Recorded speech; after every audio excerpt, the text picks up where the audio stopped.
கர்த்தருடைய பரிசுத்த நாமத்திற்கு மகிமை உண்டாவதாக. தேவன் அருளியப்ப மினிஸ்ட்ரி மூலமாக உங்களோடு தொடர்பு உள்ளதிலும் இந்த மகிழ்ச்சி அடைகிறோம். இன்றைக்கும் இந்த நாளிலும் தேவன் நமக்கு கொடுக்கிற வார்த்தை 55ஆம் சங்கீதம் 22ஆம் வசனம். கர்த்தர் மேல் உன் பாரத்தை வைத்துவிடு, அவர் உன்னை ஆதரிப்பார், நீதிமானை ஒருபோதும் தள்ளாட ஒட்டார். ஹல்லேலூயா. கிறிஸ்துவுக்குள் பிரியமானவர்களே, கர்த்தருடைய வார்த்தை இப்படியாக கூறுகிறது, கர்த்தர் மேல் உன் பாரத்தை வைத்துவிடு, அவர் உன்னை ஆதரிப்பார், நீதிமானை ஒருபோதும் தள்ளாட விட்டார் என்று. ஆம் பிரியமானவர்களே, நம்முடைய வாழ்க்கையில் உள்ள பாரத்தை, சுமையை, கவலைகளை நம் கர்த்தர் மீது வைக்கும்போது அவர் நமக்கு உதவி செய்வார். ஹல்லேலூயா. ஒவ்வொரு நாளும் நம்முடைய தேவைகளை சந்திக்கிறவர், நம்மை பாதுகாக்கிறவர், நம்முடைய குடும்பத்தை பாதுகாக்கிற தேவன். நம்முடைய வாழ்க்கையில் உள்ள பிரச்சனைகளை, சுமையை நம் அவருடைய சமூகத்தில் வைக்கும்போது அவர் அதிலிருந்து நமக்கு விடுதலை கொடுப்பார். மனிதர்கள் நம்முடைய பிரச்சனைகளை தீர்க்க முடியாது, நமக்கு அவர்கள் ஆதரவாக உதவி செய்ய முடியாது. ஆனால் நமக்கு தேவைகளை சந்திக்கிறவர் கர்த்தர் மாத்திரமே, நமக்கு உதவி செய்கிறவர் அவர் மாத்திரமே, நமக்கு ஆதரவாக இருக்கிறவர் அவர் ஒருவர் மாத்திரமே. ஆம் பிரியமானவர்களே, நீதிமானை ஒருபோதும் தள்ளாட விட்டார். நம்முடைய வாழ்க்கையிலே எப்பொழுது இயேசு கிறிஸ்துவை ஏற்றுக்கொண்டோமோ, அவருடைய இரத்தத்தினால் நாம் கழுவப்பட்டோமோ, நாம் நீதிமான்களாய் இருக்கிறோம். அவர் நம்மை நீதிமானாய் மாற்றி இருக்கிறார். ஹல்லேலூயா. பாவங்களை எல்லாம் விட்டு மனம் திரும்பி அவருடைய பிள்ளைகளாய் எப்பொழுது மாறினோமோ, கர்த்தர் நம்மை நீதிமானாய் மாற்றி இருக்கிறார். அவருடைய பிள்ளைகளை அவர் ஒருபோதும் தள்ளாட விட்டார். நம்முடைய வாழ்க்கையிலே பிரச்சனைகள், பாடுகள், உபத்திரவங்களை பார்த்து சோர்ந்து போக வேண்டாம். கர்த்தர் மீது நம்முடைய பாரத்தை வைப்போம், அவர் நமக்கு உதவி செய்வார். ஹல்லேலூயா. வேதத்தில் நாம் பார்க்கிறோம், மத்தேயு 11ஆம் அதிகாரம் 28ஆம் வசனத்திலே, வருத்தப்பட்டு பாரம் சுமக்கிறவர்களே, நீங்கள் எல்லாரும் என்னிடத்தில் வாருங்கள், நான் உங்களுக்கு இளைப்பாறுதல் தருவேன் என்று சொல்லி கர்த்தர் நமக்கு சொல்லி இருக்கிறார். ஹல்லேலூயா.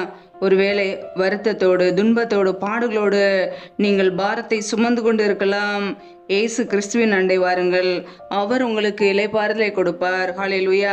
நம்முடைய இருதயத்தில் உள்ள பாரத்தை, கவலைகளை அவருடைய சமூகத்திலே அர்ப்பணிப்போம்.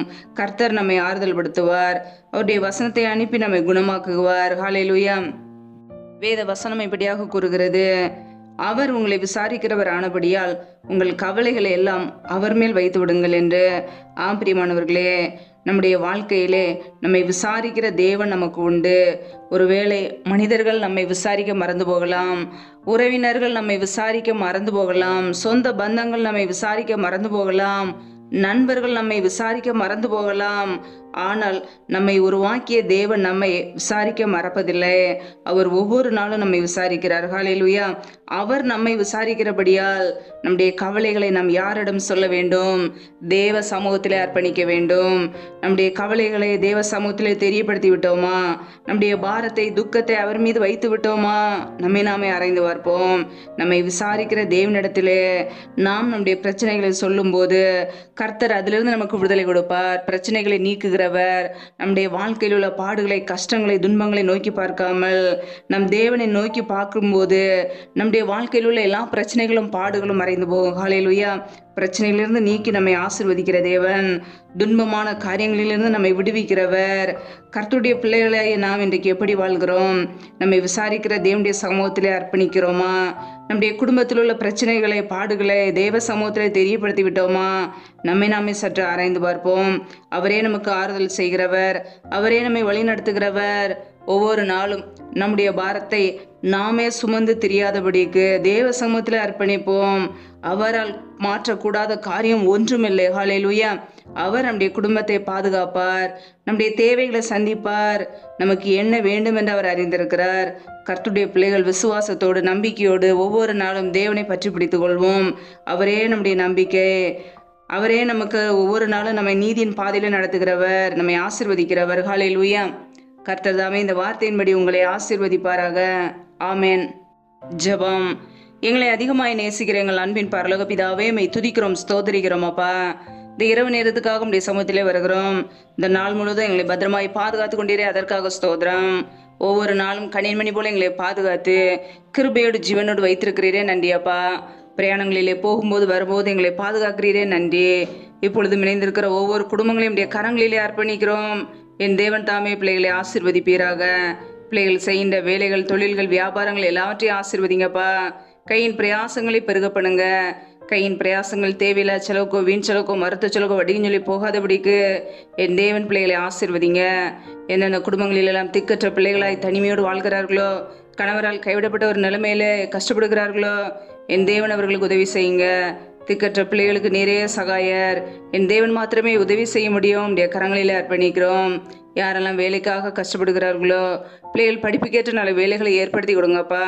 யாரெல்லாம் கர்ப்பத்தின் கனிக்காக ஜெபிக்கிறார்களோ, பிள்ளைகள் வாழ்க்கையில கர்ப்பத்தின் கனியை கண்டுகொள்ள கிருபதாங்கப்பா. உடைய கரங்களில் அர்ப்பணிக்கிறோம். எந்தெந்த குடும்பங்களிலெல்லாம் கணவன் மனைவிக்கிடையே பிரிவினையோடு வாழ்கிறார்களோ, என் தேவன் அந்த குடும்பத்திலே சமாதானத்தை கொடுங்க. எந்தெந்த குடும்பங்களிலெல்லாம் பலவீனத்தோடு, சோர்வோடு, வியாதியோடு இருக்கிறார்களோ, என் தேவன் அவர்களை சுகப்படுத்துங்க. உடைய சுகமாக்கும் கரம் பிள்ளைகளை இப்பொழுதே தொட்டு சுகமாக்கட்டும், விடுதலையாக்கட்டும். பலவீனத்திலும் உடைய பலன் பரிபூரணமை விளங்கட்டும். ஆசீர்வதிங்க.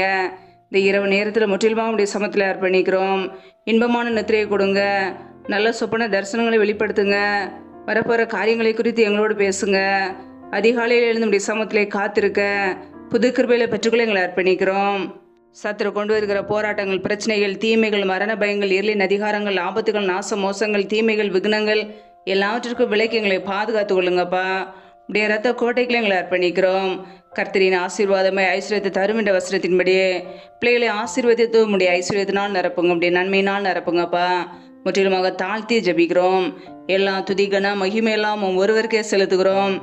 இயேசு கிறிஸ்துவின் மூலம் ஜெபிக்கிறோம் ஜீவனுள்ள நல்ல பிதாவே, ஆமேன். கர்த்தர் தாமே உங்களையும் உங்கள் குடும்பங்களையும் ஆசீர்வதிப்பாராக. ஆமேன். Thanks for watching. Please subscribe our channel. Click the like and share. Click the bell. God bless you.